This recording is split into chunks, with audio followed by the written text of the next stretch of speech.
All right, here is our segment on crafting the business model with the Center for Women in Enterprise. Really excited to chat with you about this today. A lot of times when we're thinking about starting a business, or even if we're early stage of business and we're thinking about where to go, we think a lot about the business plans. We don't always think about setting up a business model. Now, a business plan, a good one, is going to build off of your business model, which is why I think it's really important for us to chat today about how to craft a really good business model. What does that even mean? What goes into it? What are some tools that can help you with it?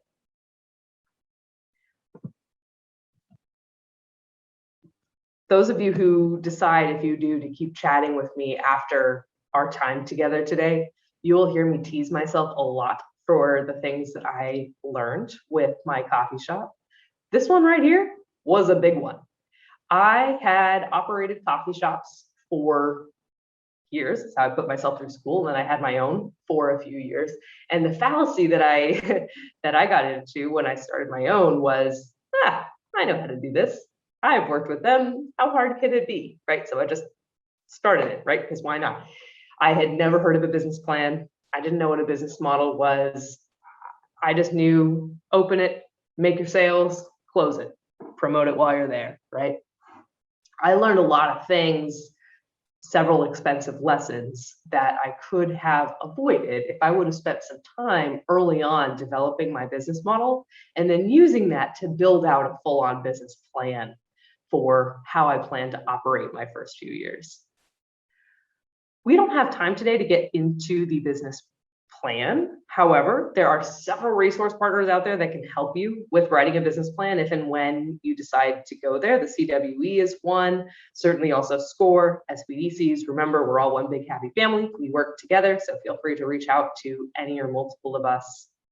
But where I'd love to spend some time with you today is chatting about the business model canvas, which is a great tool to start organizing your thoughts into the key buckets that comprises your business model. And what do I mean by that? I mean all the gears that need to work together in order to keep your business running consistently over a prolonged period of time. To my mind, the business model canvas is a prereq to a business plan. And it's really helpful for folks at any stage of business, but especially folks who are either pre-launch, they haven't quite started their business yet, they've got one or multiple ideas that are running around in their head, they're not quite sure what this might look like, or for folks who are really early stage in business to work through. What often happens at those stages of business is your brain is exploding. You've got all these really cool ideas, you've got your vision of what this thing is going to look like, and that is brilliant.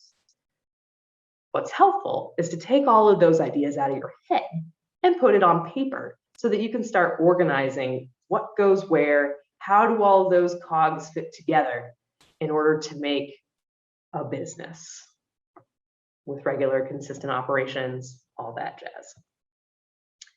All right, so included in the materials that Ben has so kindly agreed to share with all of you afterwards is a tool called the Business Model Canvas. I am going to share with you what that looks like here. Hopefully you all can see that. Now, if you ever feel like geeking out a little bit, YouTube is a fantastic place to get all kinds of different perspectives on different tools. I taught myself several things related to the coffee shop game via YouTube. Business Model Canvas is no exception. I'm certainly happy to chat through this with you, and I will do, but if you want to see folks working through the business model with their actual real life businesses, you can find some really great examples of that on YouTube if you'd like to learn a little bit more about this. So this right here, this colorful thing that I'm showing you is the business model canvas. Included in what Ben has to share with you is this and a fillable spreadsheet that you can download and you can type things in as you think about it. But there's really no right way to do this. I've had folks who will approach the business model canvas with a whole bunch of sticky notes that they put on the wall and they rearrange it. That's great. I've had folks who will do it on the Excel spreadsheet. Some folks will print this out on a really big piece of paper and they'll just start writing the notes. The only thing to avoid here, in my mind, is overanalysis. Take all those thoughts out of your head, right? As I mentioned a moment ago, chances are at this stage of the game, you've got a vision, you've got lots of different ideas going around, you've got these pictures in your head. Let's try to put it to words and put it down on a piece of paper. You don't have to worry about complete sentences. You don't have to worry about sounding great. To an extent, you don't even have to sweat too much as to whether or not you put something in the right box. Use this as a brain splat. Start sorting your ideas about the business into the different categories that ultimately will build into your business plan. So I'll chat a little bit here about what goes in each box. And I'll offer you that if you decide to use this tool, you're more than welcome to take a stab at it, send me a draft. I'm happy to set up a time to review it with you. If you have any quick questions on it, you can send me an email. I'm glad to respond back. These are part of the services that are included with the CWE to help make sure that you have the resources that you need. All right, so let's start with the value proposition. Business, at the end of the day, whether you are selling yoga or career counseling or pens, business at the end of the day is about solving problems for people, meeting needs that they have. The technical aspects of how to do a business can be taught. The thing that can't necessarily be taught or changed is creating a demand in the marketplace that doesn't exist.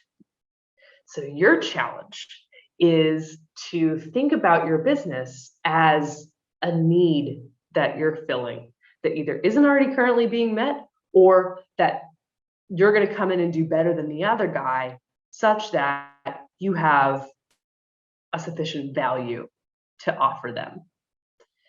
Example, it's all fine and good if I want to start a yoga studio in Worcester, Massachusetts, but I need to be sure that there are enough people that are looking for an alternative, whatever that alternative might be, to their current yoga practices. I need to make sure I'm talking to people who want to do yoga, right?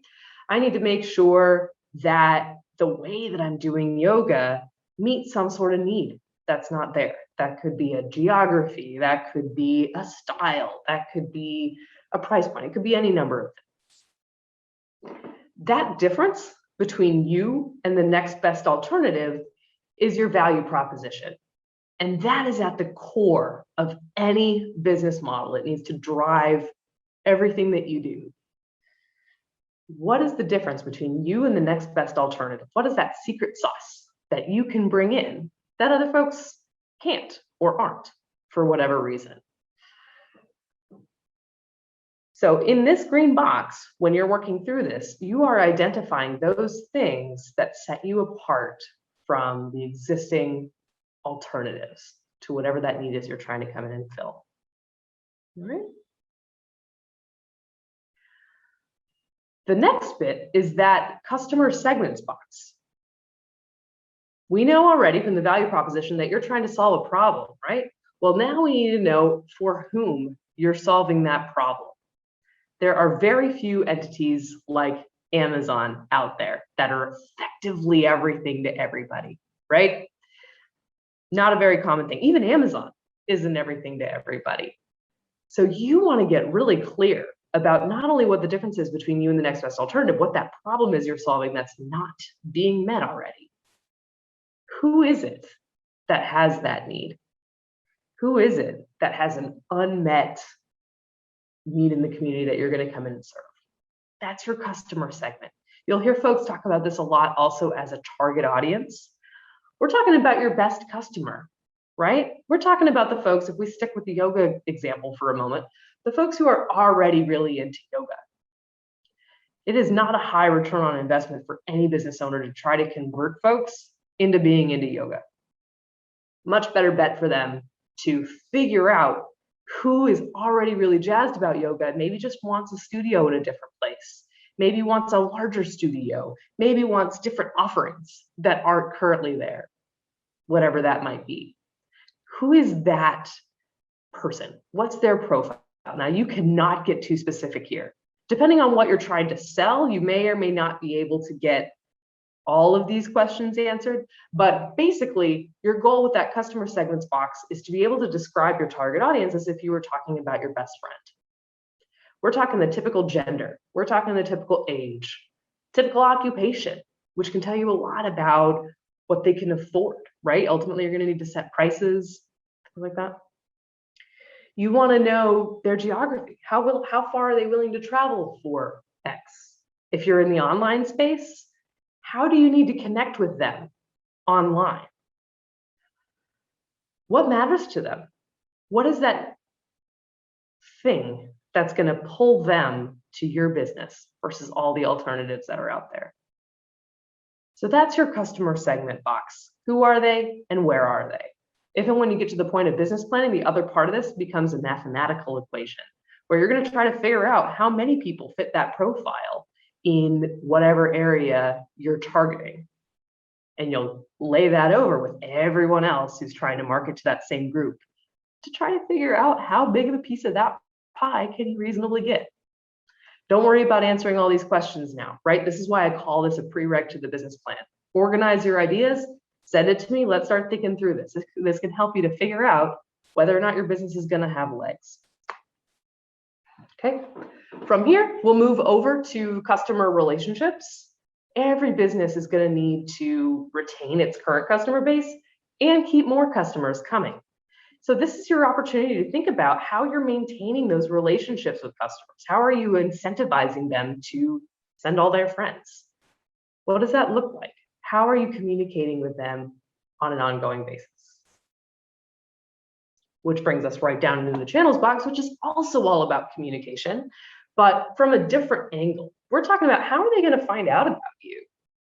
How are they typically going to communicate with you, right? And this is part of why it's so important to understand your customer segments, because the way that an 18-year-old is going to find out about some new service in their or product in their vicinity is very different from the way that a 65-year-old would. We're talking different social media platforms, we're talking different keywords, we're talking a different approach in general. So that channels box is your opportunity to take what you've learned from your customer segments and build out a strategy. If and when you get to the point of a business plan, this is ultimately going to grow into your marketing strategy. Okay. Let's hop over to orange over here. Key activities. What does your business do? Whether they're services that you offer, whether they're products that you create, maybe it's both. What are the key things that your business does in order to make money?